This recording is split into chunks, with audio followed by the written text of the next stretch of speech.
This is chapter number 6 and today topic is parallel lines and a transversal. So suppose these are the two lines and this is another line.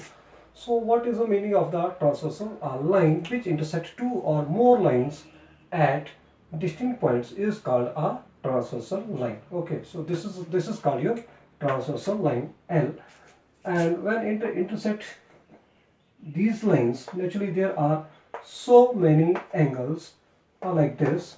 Okay, so suppose this is your angle number 1, this is a 2, this is a 3, this is a 4, then this is your 5, this is a 6, this is a 7, and this is 8.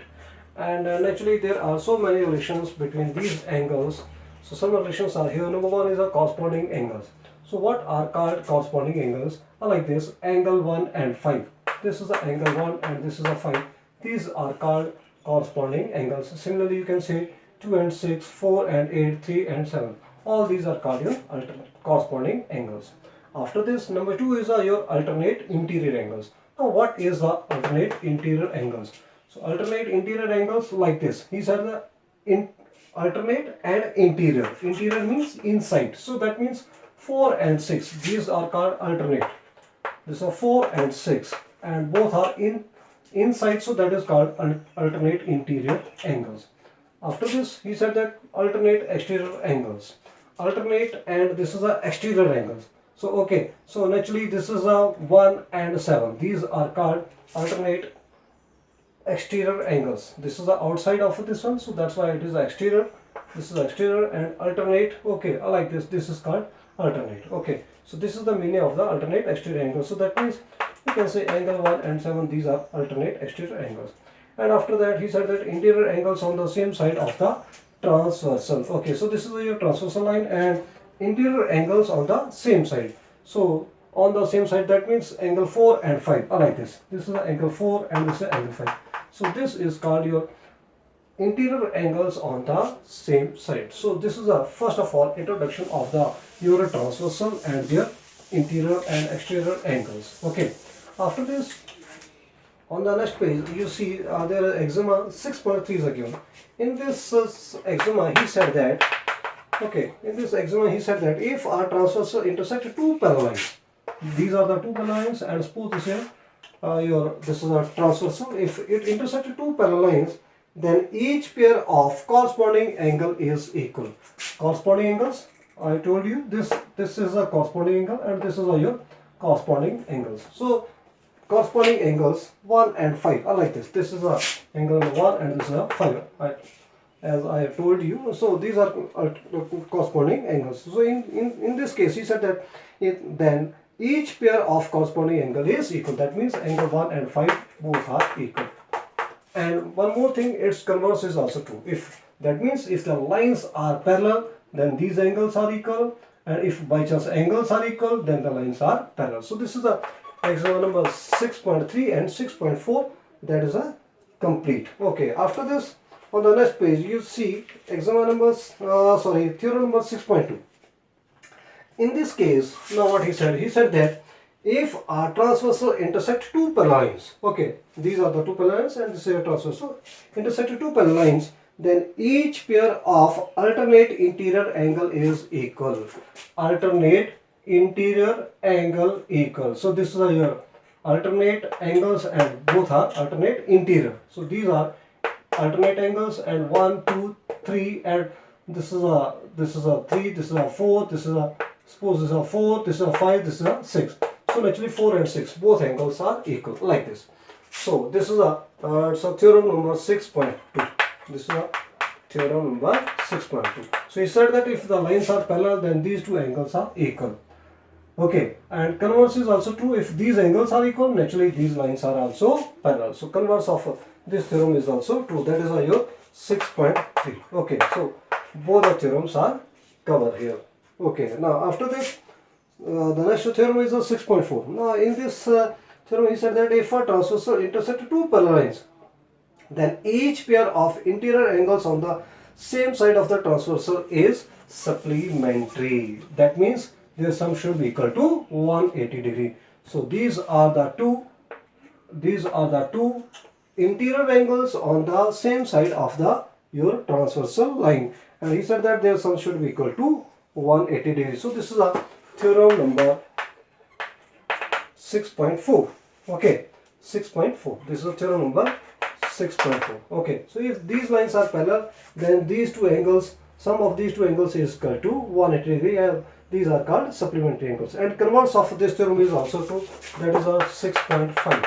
That is also true that if their sum is equal to supplementary, then these two lines are also parallel. So this is exercise 6.2, question number 1.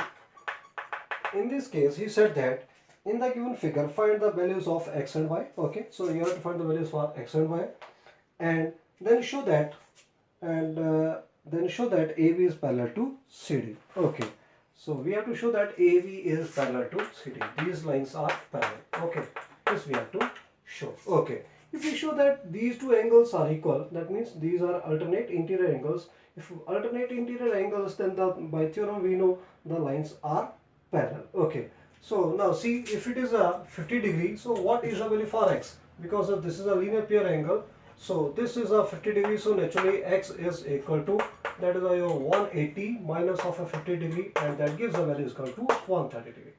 Then now it is given that this angle is equal to, that means C and this angle and this, okay, that is equal to 130 degree. So naturally y is also equal to 130 degree. If it is a 130 degree, so naturally it is a vertical opposite angle, so that's why this is also 130 degree. Now naturally x is a 130 degree and y is also 130 degree. So if both are equal to 130 degree, so naturally x and y alternate interior angles are equal, so naturally lines are parallel. So this is the solution for the question number 1. See, this is the question number 2, and in this question he said that if AB is a parallel to CD and CD is parallel to EF and Y is to Z is equal to 3:7. He said that Y is to Z is equal to 3:7. So this ratios between Y and Z is a given. And then he said that find the value for X. And then we have to find the value for X. So X we have to find. Then he said that AB is parallel to CD. Then he said that CD is parallel to EF. So naturally if AB is parallel to CD and CD is parallel to EF, so naturally AB is also parallel to EF. Okay, EF. So these lines are, this and this line is parallel. These lines are parallel. Okay, now see, if these lines are parallel, okay, so naturally this and this angle they are equal, because this line and this angle, and this is your transversal, and this is your X. Okay, and this is your Z. Okay, this is your Z. So naturally these, now this is your, this line here is here.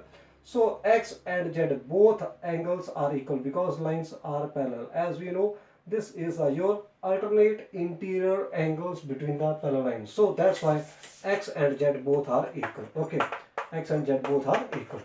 Then after this, and now see clearly these lines are parallel, AB and CD are parallel, so that's why X plus Y is equal to 180 degree. Then because this and this, they are both are supplementary. These are co-interior angles on the same side. Okay, on the transversal. So that's why X plus Y is equal to 180 degree.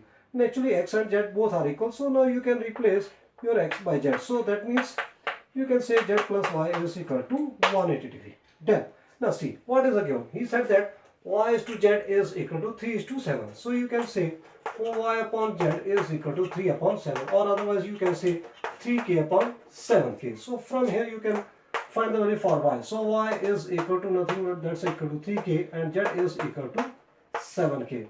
So I am going to substitute these values. Z is equal to 7K and Y that is equal to your 3K. So 7 plus 3K that is equal to 180 degree.